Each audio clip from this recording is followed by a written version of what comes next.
Let's move things around a bit. If anybody has any kind of questions as we're going, I have a screen up with the chat, and so I've got adequate peripheral vision. I might see the question. If it fits with what I'm saying, I might answer it immediately. Otherwise, I'll leave it to the end, and then we'll also ask answer our questions right at the end.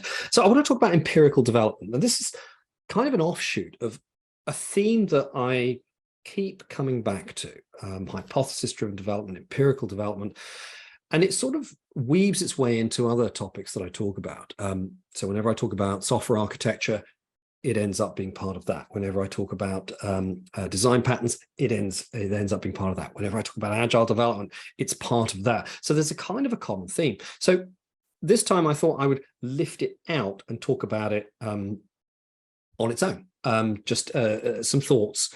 Not many slides, or actually I'm going to do some drawing. But here's a slide. This is what I look like if I'm standing up, just for those who need a reference point. But that's all my socials.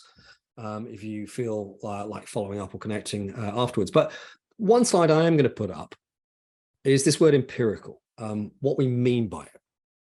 So I raided a dictionary, and the Concise Oxford English Dictionary gives me this idea that actually I've gone and done a copy and paste, and we're also going to find out the value and the power of live editing.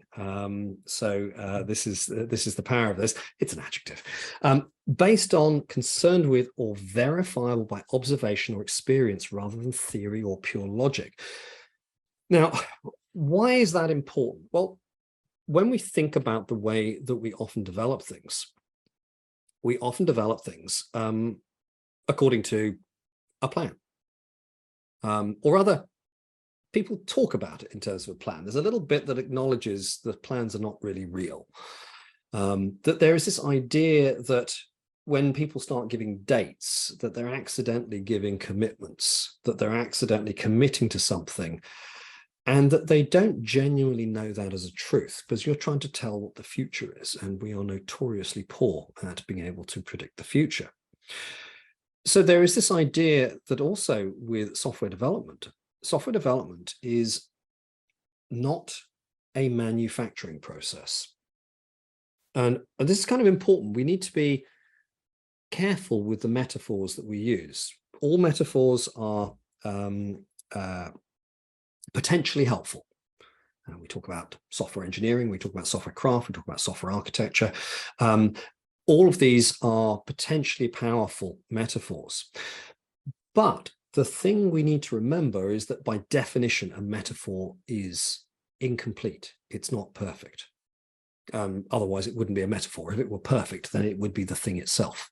So by definition, when somebody uses a metaphor, it can be better or worse, but it's not necessarily wrong, because not everything transfers. Now, why is this important? Because we often borrow the language of these metaphors. So let's talk about something. Software construction. Okay, that's a thing. Construction, that's a definite building metaphor. We talk about building things. Okay, we talk about assembling things. In fact, if we go back in time and you want to get really raw with the code, it's assembler. That language is the language of manufacturing. We talk about productivity. That language is the language of manufacturing. We take ideas from lean manufacturing. Okay, that is about manufacturing. That's not to say that these ideas can't have a place, but we need to be very cautious about what that is. And one of the simplest thoughts here is that we don't genuinely know what it is that we're building. That sounds very harsh, but let's have a very simple example. The difference between manufacturing and software development. I have two pens here. To all intents and purposes, they're identical. In fact, if you can see in the camera, you can see that one has a higher ink level than the other, but they are manufactured to be the same. They are Pilot G2s, which I love these pens. I have them in a variety of colors. As far as I'm concerned, there is no technical difference between these except their capacity or their current load, okay? And that's the point of manufacturing. The purpose of manufacturing is to create items that eliminate that are indistinguishable from one another. In other words, our job is to eliminate the variation. what is the job of software development? What is the role of software development? The role of software development is not to eliminate variation, it is to create variation. It is precisely the opposite. The whole point of software development is you are creating something that does not already exist, because if it already existed, then it's a solved problem. In fact, put another way, we solved the manufacturing problem in software. We solved the manufacturing problem in software in the 1950s. It's called a compiler. Okay, this is people like John Backus and Fortran and Grace Hopper and COBOL. We solved the manufacturing problem. If somebody says, I want a program that does exactly the same as that piece of code over there in exactly the same way, this is a solved problem. Okay, in the real world, you have logistics, you have physics to push against. Yeah, you go to a restaurant and you say, I want what that person's having, then they have to go to the kitchen and make it again, or they steal the guy's plate. Okay, but the point is they have to do that. In software, this is a solved problem. If one of my kids shows me an app and I say, hey, that's really good, I'm really interested, I will go and download that app. I don't have to do anything. It's a matter of movement of bits and bytes. And this is the whole point. It already exists. You don't need to do anything. If somebody says, I need exactly that, it's a solved problem. It's a question of deployment at best. Okay, so build and deployment are solved problems, and we only get better at solving them with time. Okay, as time progresses, we have got much, much better at this. And we have techniques that were simply not available in the 1950s. That's where the progress is in that. So what does that mean in practice? It means, let's look at this point, we're not about eliminating variation, we're about creating variation. The purpose of development is to create something that does not exist, either globally or in your context. When somebody says, we need a new product, then that is a clear statement of something that doesn't exist. When somebody says, we need to add a feature to our existing product, they're not asking for something you already have. They're asking for something you don't have, because if you already had it, guess what? Your work is done, okay? Zero effort. They're asking for something you don't have. That's the whole point of it. If somebody asks you to fix a bug, they're not asking for the same software. They're asking for software that's different, because if it were the same software, it would have the same bug. Okay. If somebody says that system that's written in Java, we want to rewrite it. We've got a .NET strategy, so let's rewrite it in C#, but we want it to be the same. No, they don't want it to be the same. They want it to have the same functionality. In other words, on the surface, it might look similar or even identical, but underneath the hood, it will look different, because if they ask for the same thing, that's a solved problem. They're asking for a massive difference. If somebody says, we want that thing that our customer or our competitors have, that's different again, because you don't have that knowledge. This is new to you. And this is the important part. You don't have complete knowledge. You are always operating with incomplete knowledge. And so therefore, you don't know what it's going to take. Now, this is where it gets kind of interesting. So you're going to see a blank screen, and let's take advantage of this blank screen. This is the kind of the interesting challenge. How are we going to deal with? Let's just move a few things around. How are we going to deal with this rather interesting problem that we've now created for ourselves?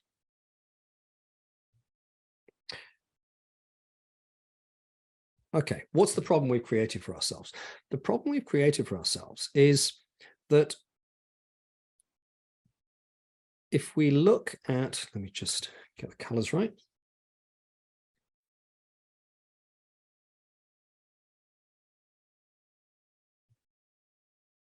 If we look at what we know, because I said we're operating with incomplete knowledge.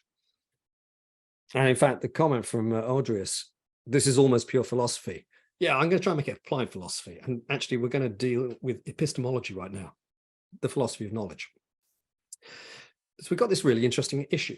Your knowledge is incomplete. Your knowledge will become more complete with time. Okay, the more you develop, the more you spend working with a particular technology or in a particular domain or with particular tools or with particular colleagues, the more knowledge you have. It rises with time. Okay, That's great. So as time goes by, this is brilliant. So why is this going to be a problem?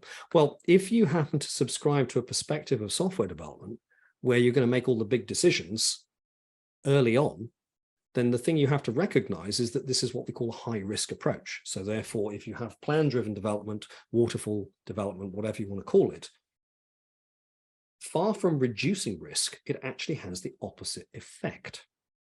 So when somebody says we're planning to be safe, no, they're not. I mean, there's nothing wrong with planning. I actually think planning is a great idea. But if you stick to the plan, that's a problem.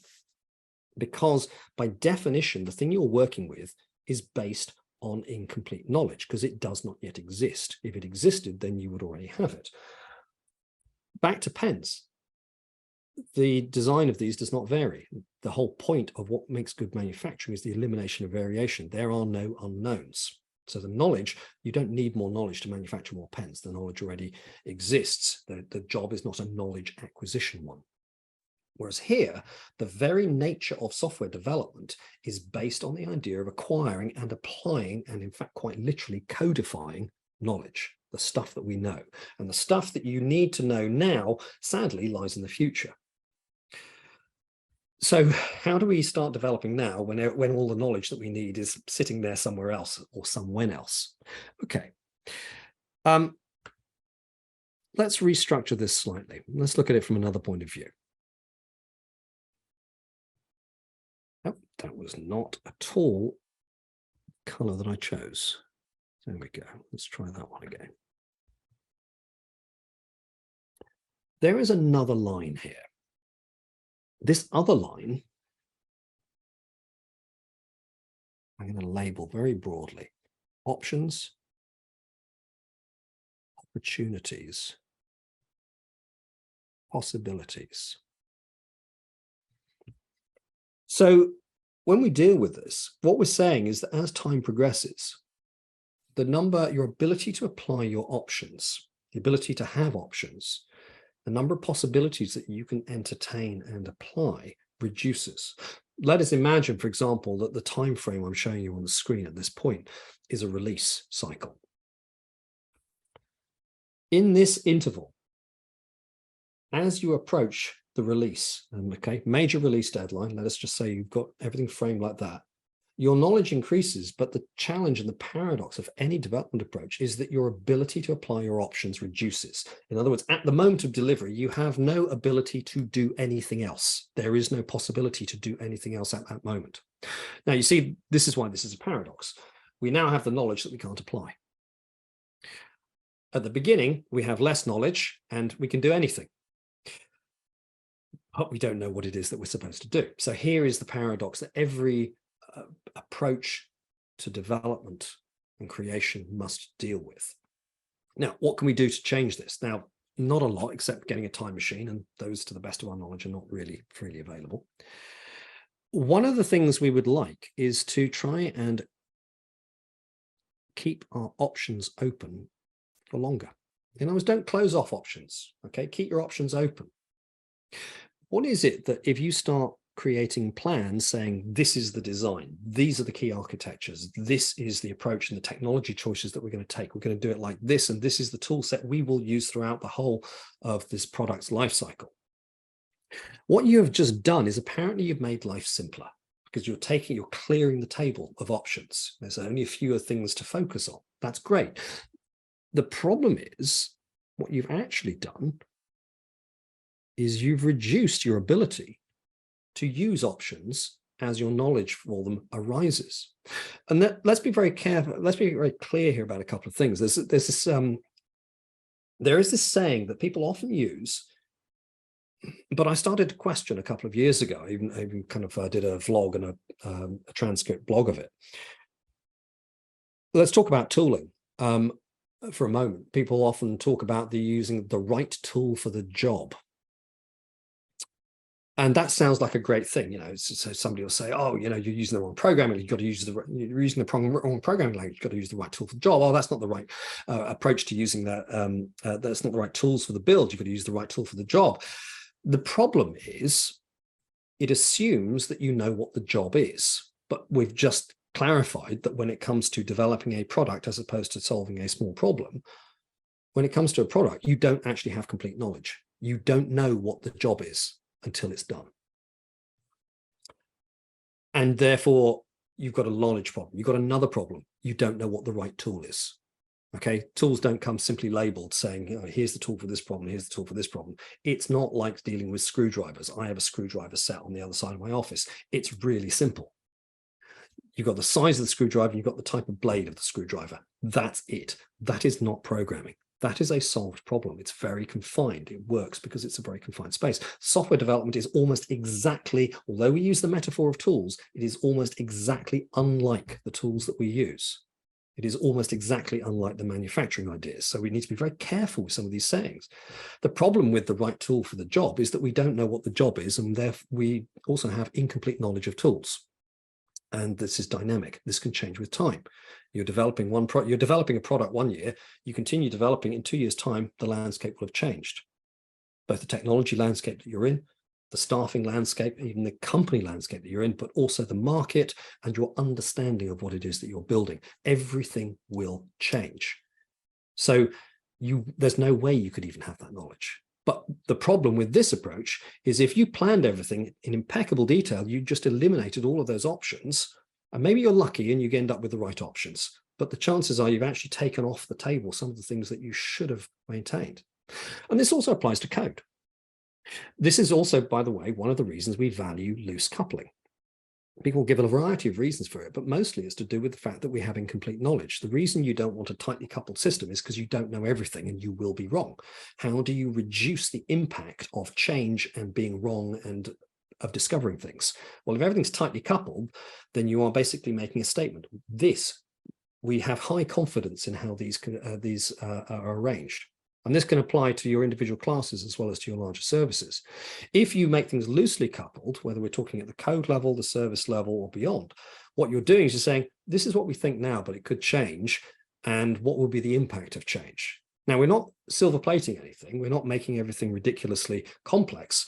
We're just pushing distance between things, whether that distance is an interface or some other architectural boundary. We're just kind of saying this is a reflection of uncertainty. This is a reflection of the fact that we don't know everything and we don't know the future. And therefore, our options may change and we should be able to go with that. If we have everything that is tightly coupled, this is the classic problem of legacy code. It's a commitment to something that we don't yet know is true. And we're stuck. That becomes the problem. That's why legacy code becomes a challenge, because we're stuck. Literally everything commits to itself to a version of the past. So the other thing we need to do with this diagramming is to recognize that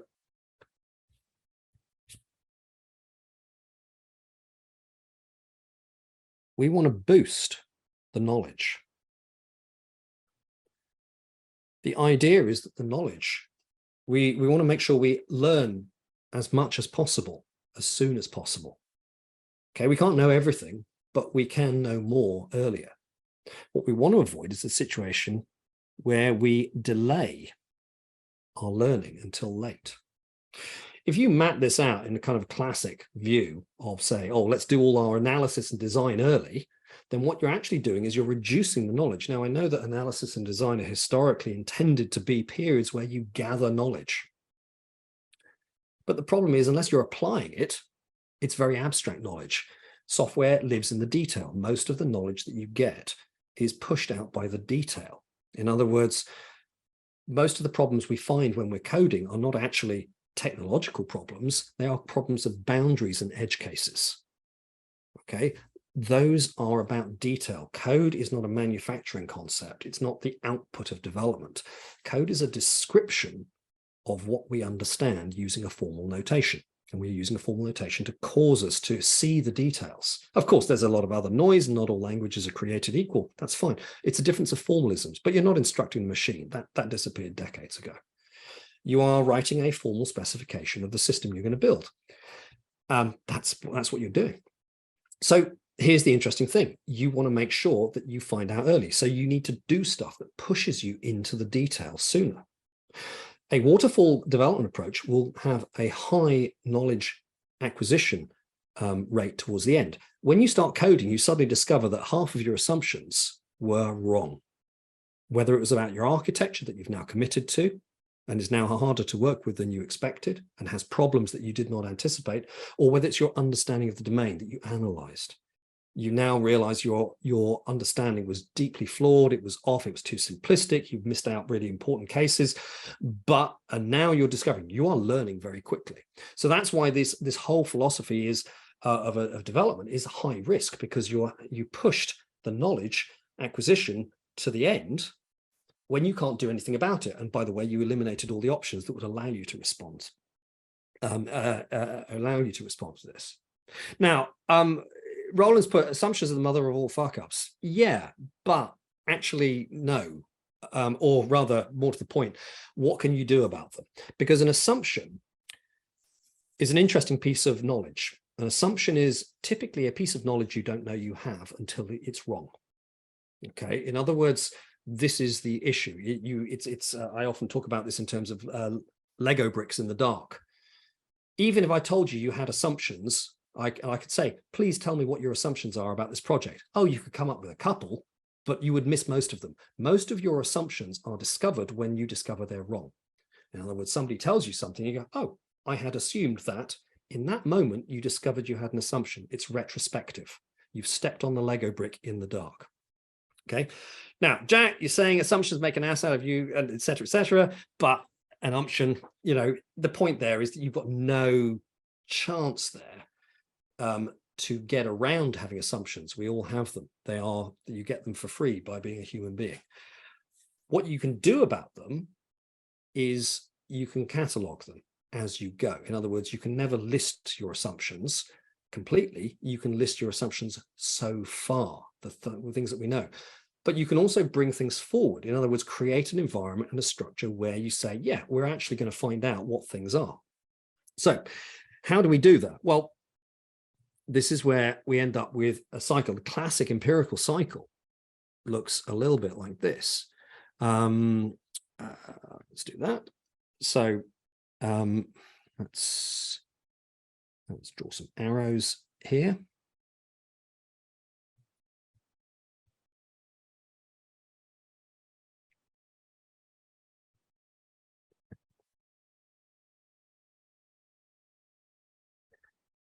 And end up with something a little bit like this. So plan, do, study, act. P, D, S, A. There are variations of this. Sometimes people call it plan, do, check, act. I don't generally like the word check in this case. It sounds cursory. It's not the original formulation, which was Walter Shewhart, if I remember correctly, and it was popularized by Edwards Deming. Sometimes people call the act adjust, which I do actually prefer. But the idea here is you're going to establish, here are the things that we believe. Here's our beliefs. We're gonna do something. This is our plan at the moment. And then you apply it. Then you study it, and then you act on what you have learned. Now, this is a very simplified. Sometimes people refer to it as the empirical cycle, the scientific method, and so on. And of course, not everything orders itself so elegantly. But here, in the simplified view, we can actually characterize a number of different styles of development. First of all, there's the pure chaos approach. First company I worked at after university was pure chaos. But there's a lot of doing. Oh my goodness, there is a lot of doing. There's lots of companies that are filled with doing. Yeah, okay. You look busy. But the learning is not necessarily being channeled. You're not taking advantage of it. You're not putting it into the architecture. Perhaps nobody benefits. Then typically people react to that by going to the other extreme. Funnily enough, same company. Go to the other extreme. We're going to plan everything. So what they do is they end up doing plan, and then do. Yeah, there's no reaction to that. Then people start doing iterative and incremental development. And what you end up with there is plan, do. But you'll notice there's not a lot of responsiveness in that cycle. Plan, do. It's just like, well, hang on, where's all this stuff? Well, the problem with this stuff is it looks mostly invisible. It's not easy to see. And people often sweep it aside. Study, let's reflect on what we've got. We're actually asking people to slow down. That's what you're supposed to do, which in a culture of busyness and speed is problematic, because what we're actually doing is saying, okay, here's a hypothesis. This is what we think. Now we're going to do it. Now we're going to stop and we're going to reflect. We're going to look. We're going to see the trends. Did this work as expected? What are the things that are bugging us? You know, this kind of stuff. This is stuff that you find in retrospectives, but also more broadly, if you want to think about this in TDD terms, this is red, green, and this is the refactor stage. Red, here's what I'm going to do, new functionality. Green, I'm going to do it. Then what needs to be changed? People are really bad at the refactor step, which is why I split it into two and I map it to PDSA. And then what are the possibilities for action? So let's move on to that kind of simple perspective that, and this is where I will reach an interesting conclusion. The way that many people apply Agile development is just iterative and incremental with no adaptation. It's not Agile at all, although they call it that. And a lot of people do this to Scrum. And what they end up with, so I will use Scrum terminology, but I'm not picking on Scrum. I could equally be picking on pretty much any Agile approach anybody has ever chosen. And we find that they're not particularly Agile and they're not really doing anything that is empirical. What they end up with is that they have a structure that looks a bit like this. And these are our requirements, okay? And this is, say, our product backlog. And we feed it in here. And then what comes out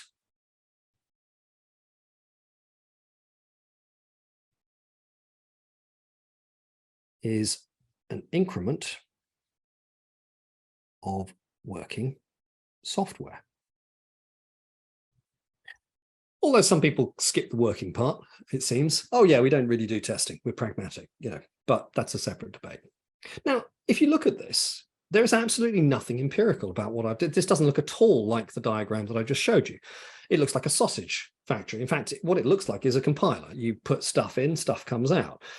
There is nothing adaptive about this. This may be incremental. It's iterative in that you're going around in circles, but it's not, you're not using knowledge. You're not gaining knowledge and you're not codifying knowledge. And you may also have a sprint commitment that says something like, we will build this functionality in this sprint. Okay, and this functionality refers to that.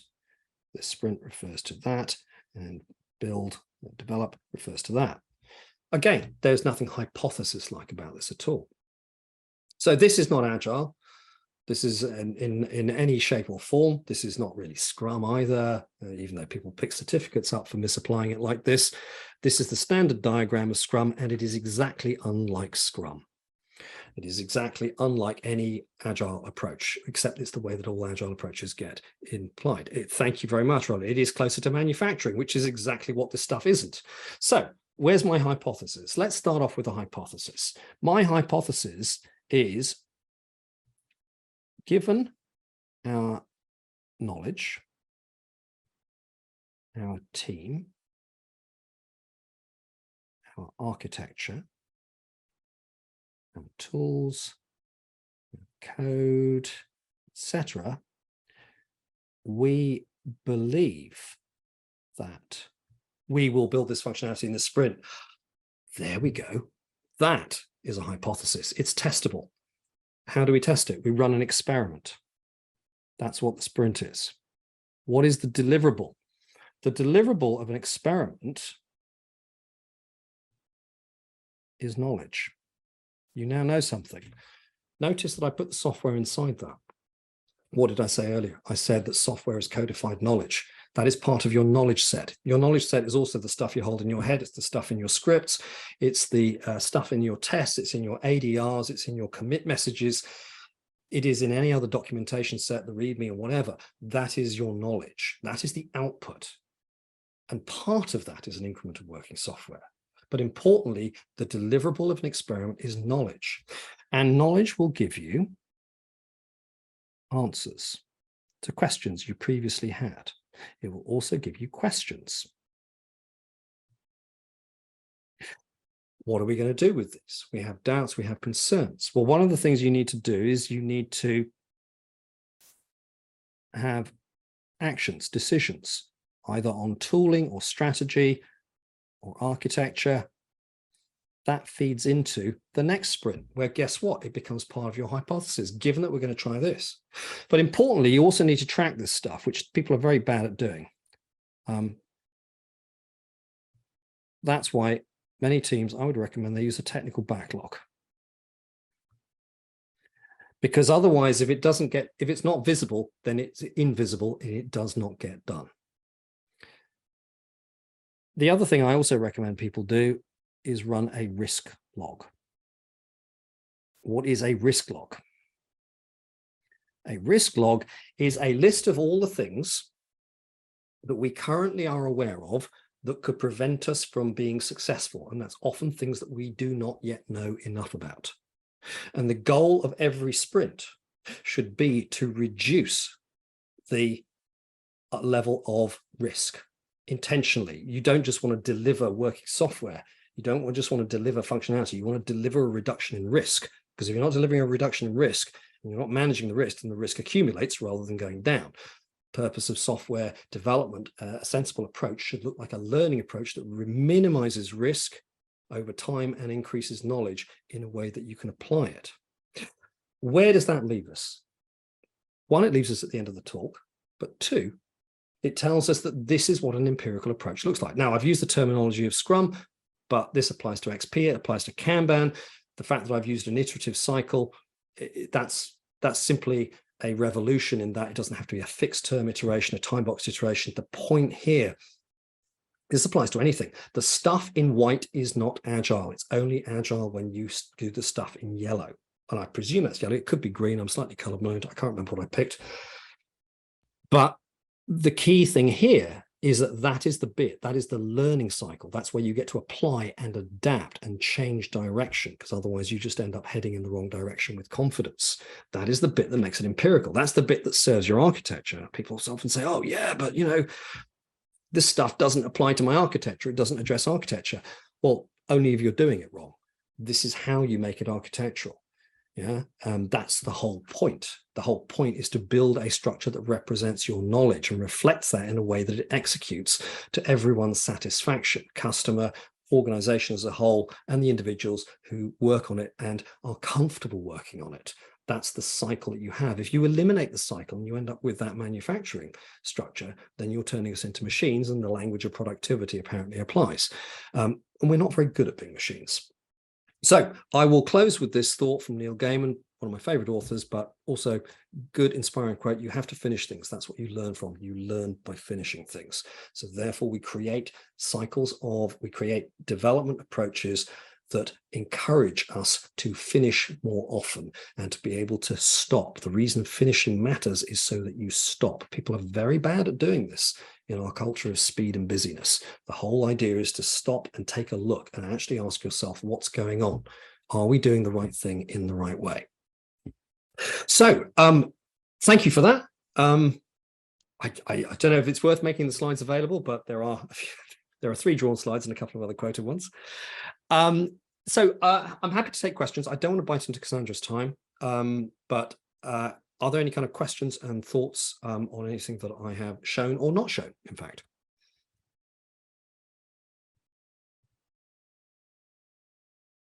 Yeah, okay, Jack, no worries. I will try and make those available via build stuff. Otherwise, I will put them somewhere. Otherwise, message me. All right. So maybe yeah. So Kevlin, thank you very much. We can proceed to Cassandra.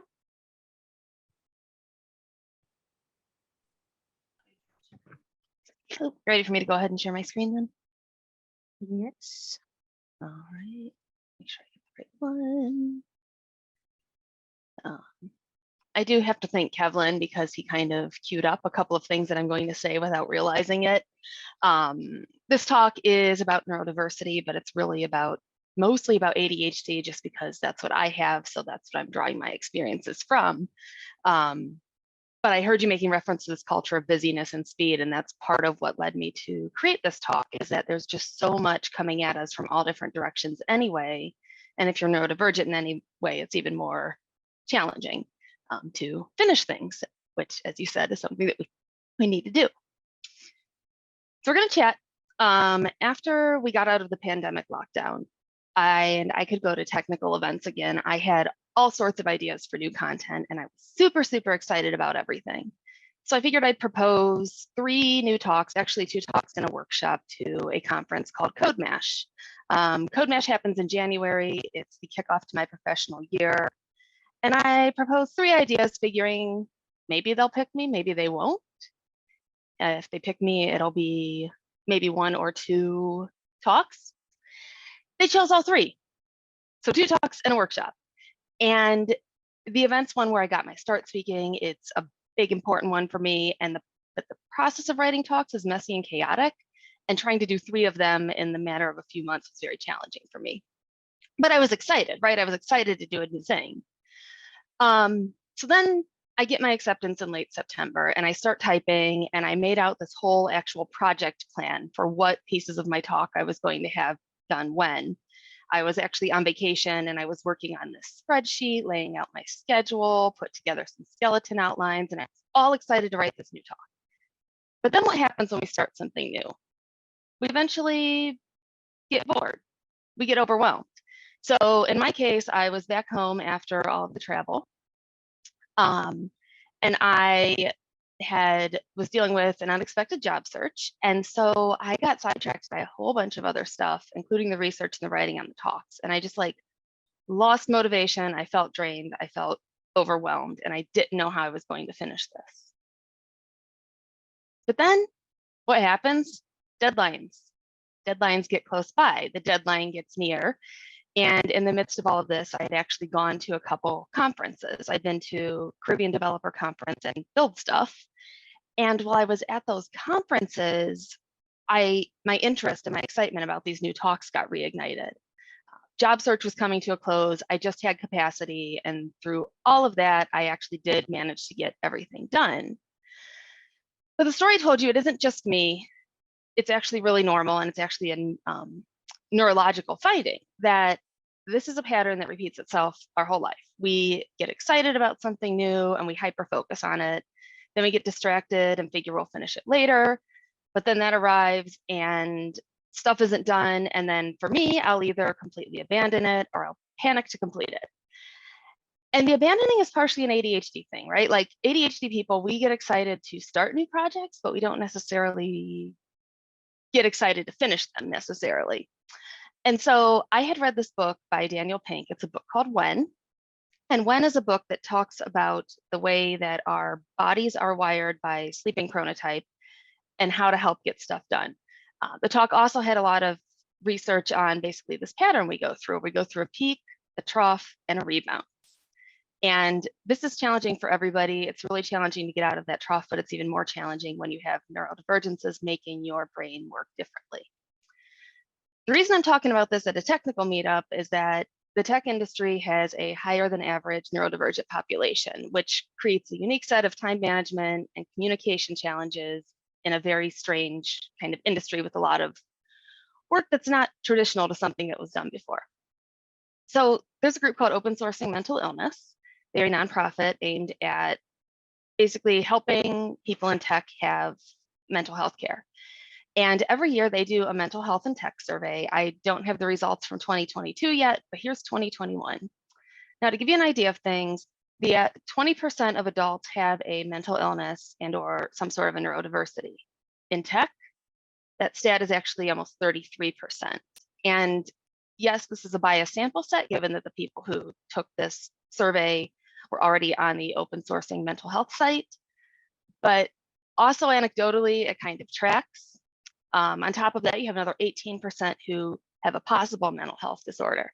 So you have 50% of people thinking that they might have a mental health disorder. And 90.7% of us have been diagnosed at some point in our lives. Now, I'm not my standard disclaimer, I am not a technical, or I am a technical community manager. I'm not a doctor. I'm not a psychologist. I'm not a therapist. This material is based on growing up in a family full of nurses and social workers. I'm fortunate in that we openly and kindly discussed mental health and disabilities. So this is all my personal experiences. If you have ADHD or another neurodiversity, your experience is probably different than mine, but the cool thing is that there are some similarities. And definitely, if you think you or somebody you know needs help, please see a medical professional. So let's talk about some science. Neurodiversity is basically defined as the range of differences in individual brain function and behavioral patterns, regarded as a part of normal variation of the human population. This is a non-medical term because not all neurodivergent people have a medical condition, but it's a much nicer way of talking about this thing than calling people normal and abnormal. So when I first started speaking on this stuff, I was inclined to refer to mental illness and neurodiversity as the same thing. And they do share some similarities, but they're not exactly the same. And I think this is an important distinction to make.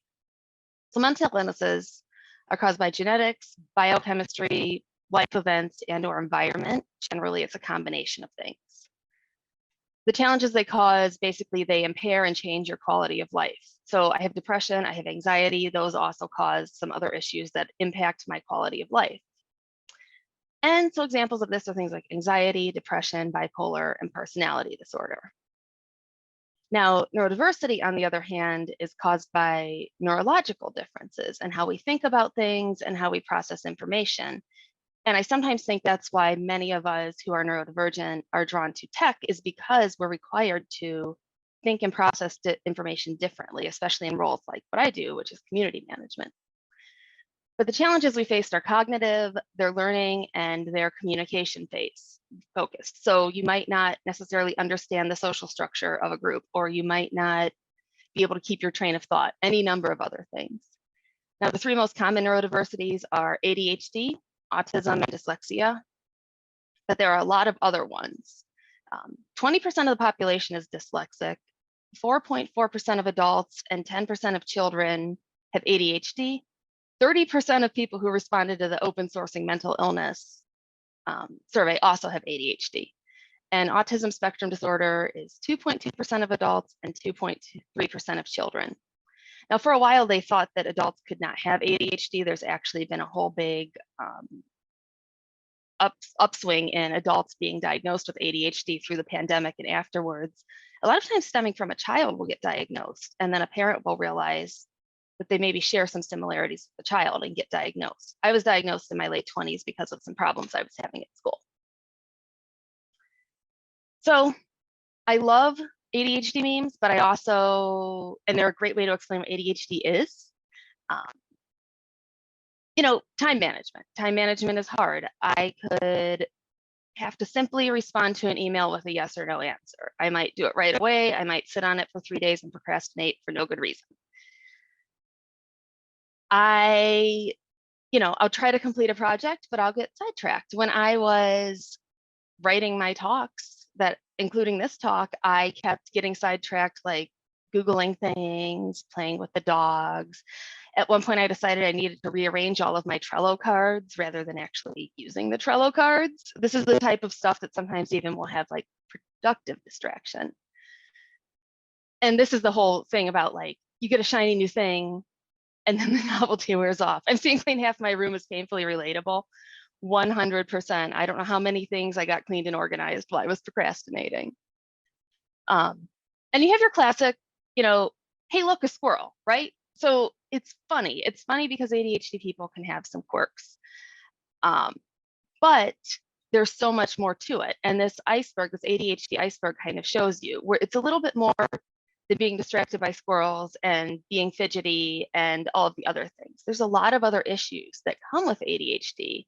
It can be employment issues. It can be, forgetting thoughts after a couple seconds, any number of other things. But the problem is society can view those who are neurodivergent as stupid, as lazy, as undisciplined, as rude, any number of things when we're just simply wired differently. So like I said, I never knew I was ADHD until I was in my 20s. As a kid, I was really easily like bored and distracted, but I had a million activities and toys, they would change. And I had challenges finishing tasks. The only reason I did so well in school is because in middle school, the teachers all gave us planners and taught us how to use them. We were actually graded on them for the first few weeks, and my parents were very strict about me doing homework before I could play or hang out with my friends. I feel like I'm about the only ADHD person who actually uses and sticks to a planner to this day, but for me, I swear that's probably what got me through, grade school and high school. I spent a lot of time like doodling and fidgeting and stuff too, because it helps my brain focus. But I just figured this was just, me as a person. Maybe I was a little hyper. So in my early teens, though, I realized that it actually took me a lot longer to finish my assignments than other kids, in spite of having an IQ and being intelligent. And I learned how to account for that by basically padding the time I needed to complete assignments. I distinctly remember this moment. I was in middle school. I was sitting on my parents' living room floor working on a research paper about ancient Egypt. And I had books and papers spread all around me in a semicircle. And I would, vibe with the reading and the writing for a few minutes. But then the cat would walk by and I'd pet him. And then I go back to work for a few minutes, but then suddenly I felt like the mail needed to be checked right then and there, that instant.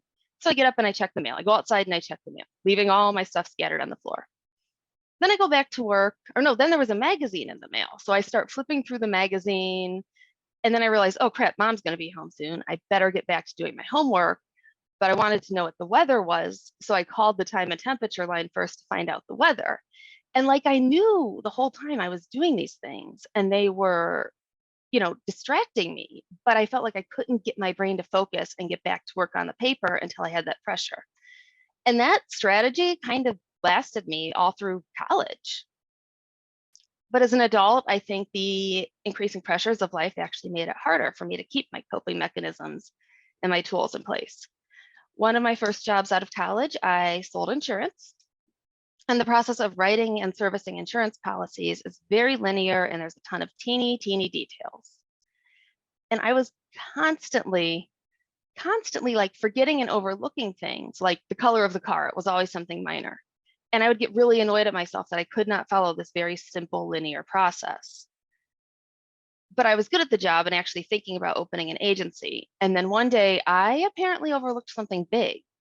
And we didn't discover that the person didn't have the coverage they needed until they were in an accident.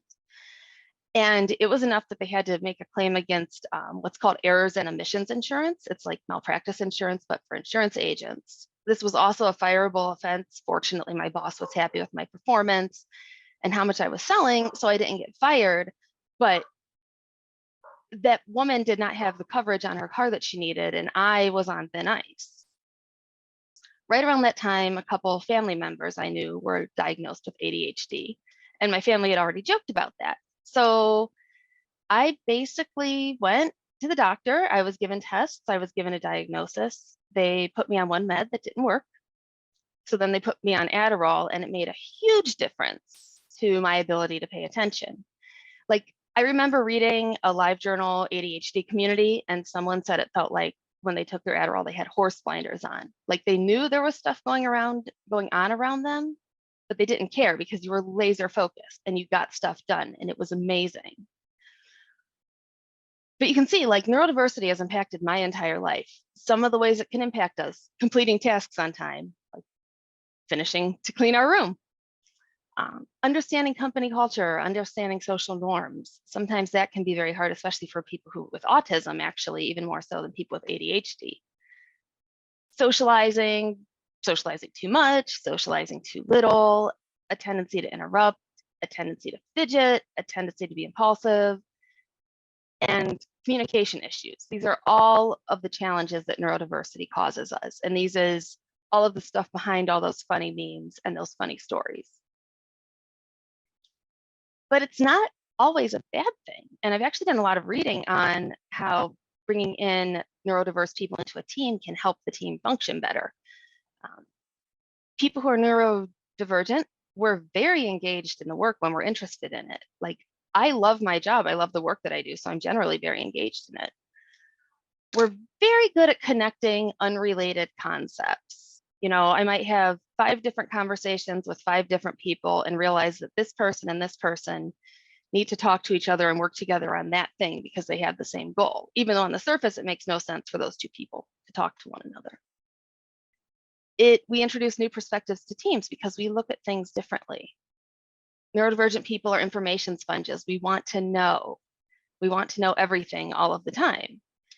Some of us have a strong sense of social justice, which also lends itself to maybe a little bit more empathy and development. And we're not afraid to question the status quo. Just because something's been done a certain way, it doesn't mean it should always be done that way. And a lot of times, at least with ADHD people, we're high energy. And that energy directed into the right places actually helps things get done. It can affect other people. It can actually bring other people's moves up. So all of this has led people to talk about ADHD as a superpower. And I don't like this concept of ADHD as a superpower because it romanticizes something that's actually a very real, very debilitating condition.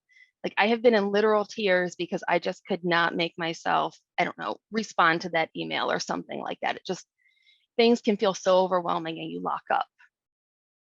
It exacerbates your other mental health issues, right? So you have ADHD, and so you don't get something done on time. So then you're depressed because you didn't get the thing done on time and you feel like you let people down. And you're also anxious because the thing wasn't done. And so you're worried about your job performance or whatever. So it makes things worse. It reduces our struggle to memes. And I love the memes. I follow ADHD TikTok content creators and stuff. I think they're funny, but it's important to remember that it's beyond a meme. Day-to-day tasks drain you because they take so much extra effort.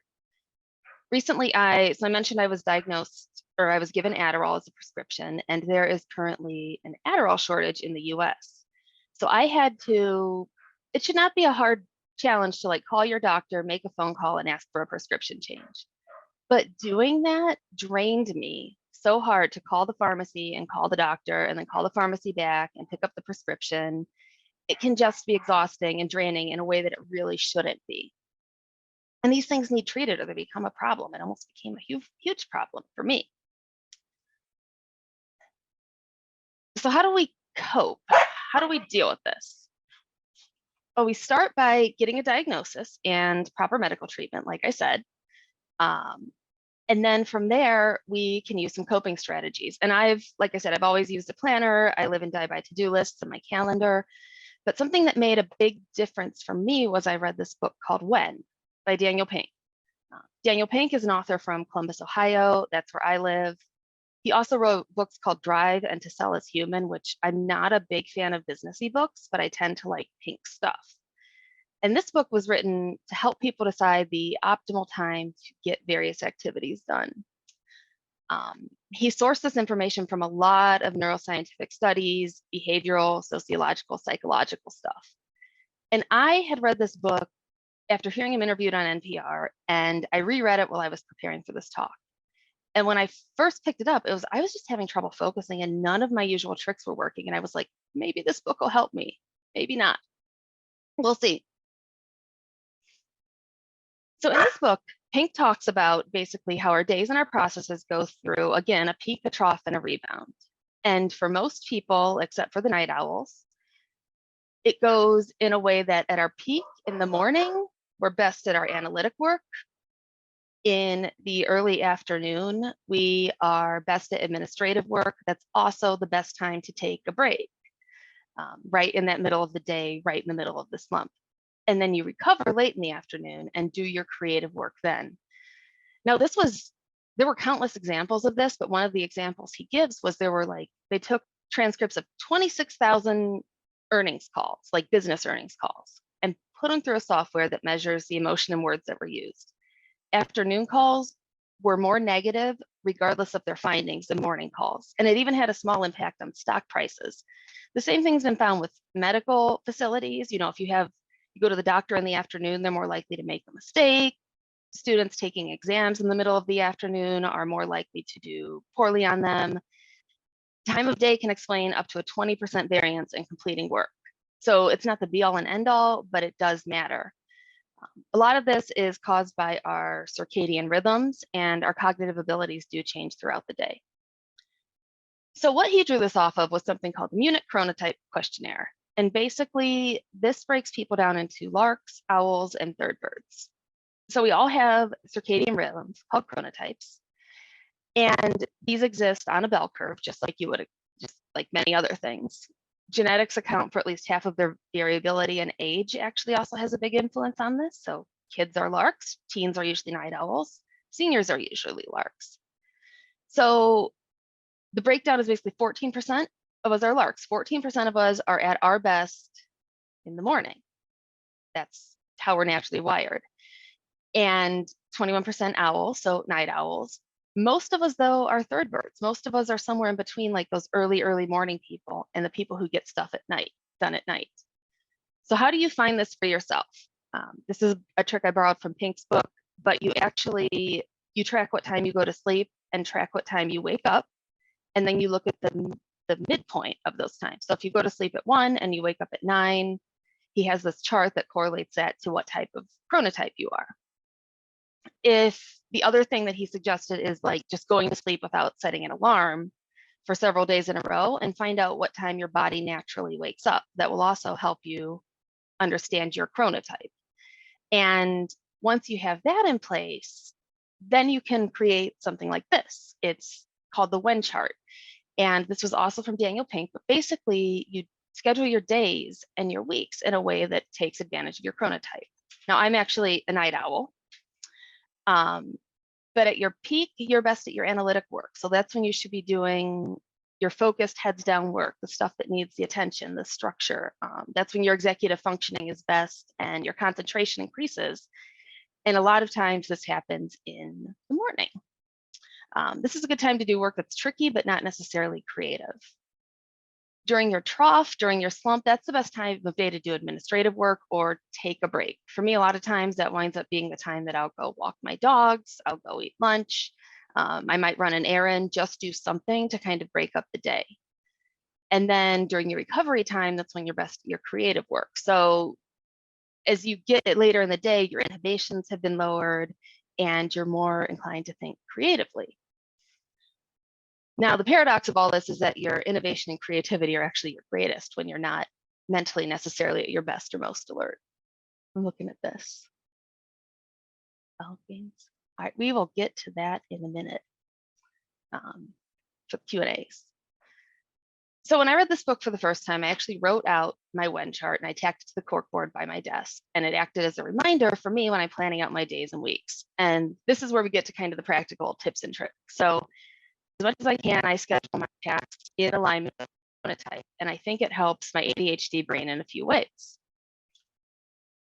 For one thing, it reminds me that there's some novelty to my day, and when I might want to quit a task, I might decide I don't want to finish writing this thing. I remember, but if I finish writing the thing, then I get to do the other thing that's more interesting, and it feels like a reward to me. When I was a recruiter, I would schedule my interviews, a lot of them in the afternoon, because I was better at analytical things then, and I would do my more social tasks in the morning. And this also makes me pay better attention to my calendar and my task list. I also schedule breaks on my calendar because you need to take breaks. You need times to process all of the information and to sometimes switch gears. And control your schedule by proactively blocking out time. So I just started a new job, and one of the first things I did was I went into my Outlook calendar and I blocked off weekly planning time on Monday morning, weekly look back time on Friday afternoon. I basically did things so that I know that I have those set times, and I know that I have those times I need to focus on those tasks to get myself ready for the week. And that allows me to prepare what I need to do for the week and then look back on the week and see what I need to do the following week. But even with all of this structures and systems and hacks in the world, getting projects done can still be a struggle. So what I was saying earlier, right, about getting to start a task. One of the things Pink talks about is he talks about how to make our beginnings, middles, and ends better. And so some of these concepts, again, I'm borrowing from him. But basically, I got excited to start a new task. And one thing that can help when we start the beginning is we think about the beginning. The way that we begin doing something affects the rest of our time doing that thing. So if I begin my week by doing my planner at some point on Monday and getting myself organized for the week, my week goes a lot more smoothly. I feel less stressed out.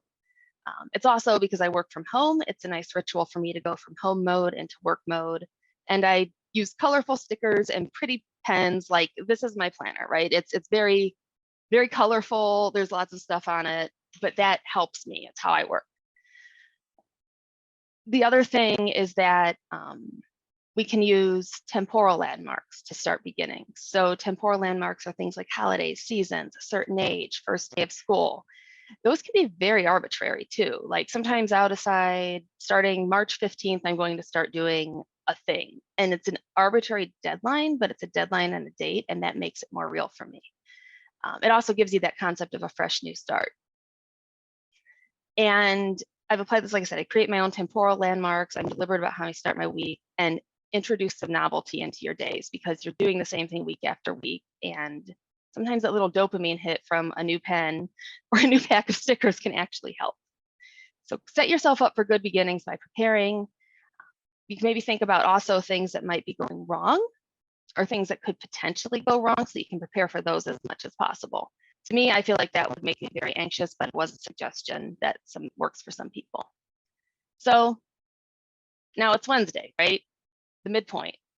This is natural. This is normal. This is where we stall. And psychologically, we stall at the midpoints because we reevaluate things. For instance, when you see people in midlife, they feel stuck as they evaluate what they want in life and what's next. And there's a phenomenon about stopping things halfway through. Like, the middle can be a slog, but it's not always bad. Sometimes, though, it's just a period of stability and calm. So when we get to the middle of a project, the middle of a task, the middle of whatever, a day, it can go a few different ways. You can have a spark. And this is what happened to me right in my Code Mash talks, right? Like, I was like, oh, I'm at the middle of this process. My talks are going to be due soon. And it sparked the motivation. It helped me spark the motivation to keep writing the talks. Or the middles can cause us to slump. They can bring us down. And a lot of times you're likely to go through both phases. Like, a lot of times the afternoon hits and I hit that slump. But then I realize it's almost the end of the day. And so it reawakes my motivation. So use your middle times as your wake-up call. You can trick yourself in imagining you're behind. As far as kind of productive procrastination, that is also something to be very aware of. It's back to the, cleaning your room instead of doing whatever you're supposed to be doing, but only cleaning half the room. So one of the things that I do, I use Pomodoros sometimes, which is basically you time blocks your tasks. You set a timer for 25 minutes and you work on whatever it is for 25 minutes, and then you take a 5-minute break. And you repeat that cycle several times before you give yourself a longer break. Pomodoros can frustrate me, but they can also be a trick, because another way to help get through middles is actually to not completely finish something, ironically. So if you're writing something, end it with an incomplete sentence, because then when you go back to the talk or back to the task, it's incomplete and you want to finish it, and it can help you get motivated. Also a big fan of, using Kanban type processes and, again, introducing novelty. So I'll work in my living room, I'll work at co-working, all of those sorts of things to kind of help myself get through the slump. So you get through the slump and you get to the end, and this is how you finish strong, or finish at all if you have ADHD. So when we reach the end of something, we also respond in several different ways. We get energized, so we kick harder, we run faster, we do the last minute cramming, and this makes stuff get done, but it can inhibit our creativity and it can affect our quality. Sometimes when we reach the end, we encode. So the way something ends actually alters our perceptions and can encode our opinions and decisions, which will make us evaluate the final part rather than the full experience. We might edit. And when time is limited and near an end, we reevaluate things. This happens naturally in life at times like graduation, or quitting a job. When you leave a group and you decide who you're going to stay in touch with afterwards, that's the process of editing. You see it in people's lives as they get older and reach different phases in life. And you see it sometimes when the project deadline's near and it's not always going to get done. So you reevaluate and decide what actually needs to be done versus what's extra. The other thing is that endings can elevate us. I mean, unsurprisingly, people like to hear happy endings and good news. So I do this by doing things like countdowns. When I was making my slides, I knew I had, 30 slides, and I actually drew like 30 little circles on a piece of paper, and I would cross each one out because then I could see my progress. And the progress helped me get to the end. And I got really excited because I was like, oh, only 3 more slides to do. I definitely celebrate. I'll give myself rewards for doing things. And at work, if I'm really on my game, I do go back over my planner and my calendar, make sure my workspace is tidy. I shut my office door. And this ending my day is a good way to like tie a bow on the day, end the day, and also to help me be set up more successfully for the next day for another successful beginning. Now, the other thing is that neurodiverse people communicate differently. So it is on us to think about what we want to communicate and how we like to do it. So at work, there are times when people will ask me, hey, can you do this or that thing? And I will respond with, yes, I already have time blocked off to do it tomorrow morning. This happened to me last week, actually. Somebody needed me to update a slide deck. And I said, well, I can't do it today. I blocked off time tomorrow morning. And just state your boundaries and state that you need to have your calendar be respected. You need to have your time be respected so you can focus on what it is that you need to do. But if you don't tell your team members or anybody, then they can't help you with that. And so you can say things like, when you suddenly walk up to my desk and ask for something, you startle me and you make me lose concentration. Can you please message me and see if it's a good time to stop by? I'm having a hard time to focus on this right now. I'm going to go do X instead and revisit this later. I do that a lot, actually, too. There's also just saying no can help other people understand you. I'd love to, but realistically, I can't. The other thing is knowing your boundaries and sharing them. So things like if you work in, maybe you work in an office and you share office space with somebody, things like when my headset is on, don't interrupt me. Before you want to launch into a serious talk, check with me if it's a good time to talk, and be protective of your breaks. Let people know it's your break time, and your break will help you be more productive for the rest of the day. So don't work through lunch, don't work yourself, to death. And then aside from that, it's just a lot of listening, respecting, communicating, and understanding that neurodivergent people are not intelligent. We often are more intelligent with higher IQs than average people. We want to respect and normalize this behavior. And I want to tell you one more thing. As I was looking for pictures for these final 2 slides, I actually went off on a total rabbit trail, rearranging my phone's photo albums for pictures of my dogs. And I needed these photos, right, for my slides, but I realized I was doing productive procrastination. And so I purposely made myself put down my phone. I finished the last 2 slide decks, and then I went back and rearranged the pictures. So by understanding all of this and by working to accommodate and talk about it, we can get more things done, and we can also help create a more inclusive tech community.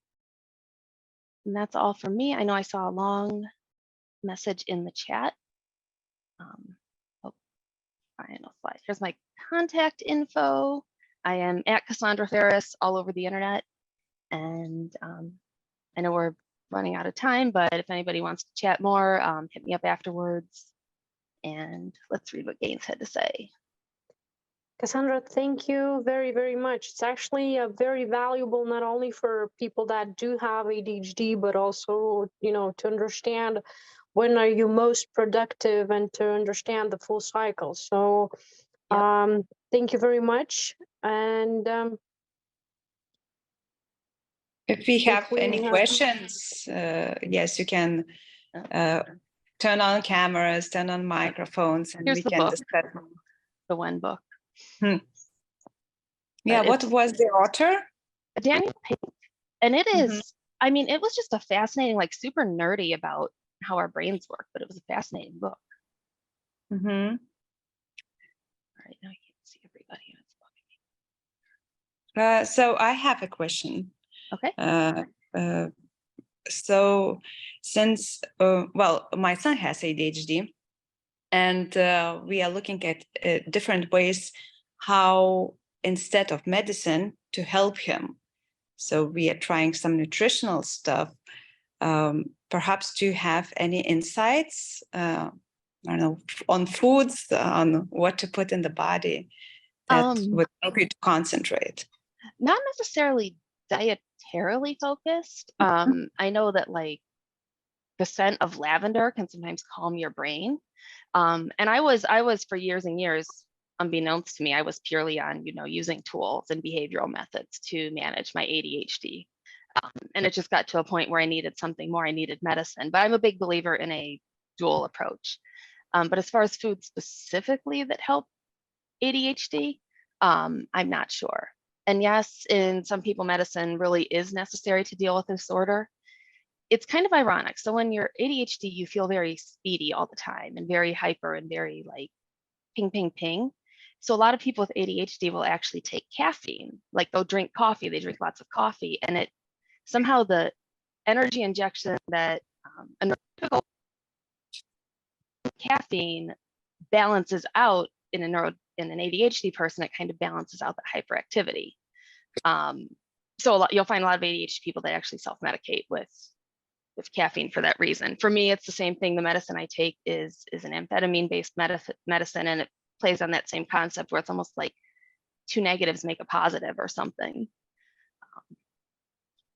And other than that, I mean, I probably just standard dietary, advice, eat a healthy, balanced diet, all that stuff. Yes, this is true. Prescriptions need to be determined by a doctor. I think you should have a doctor and a therapist, honestly. I think you need to have both, and they need to work together as a team. Yeah, I totally agree with that.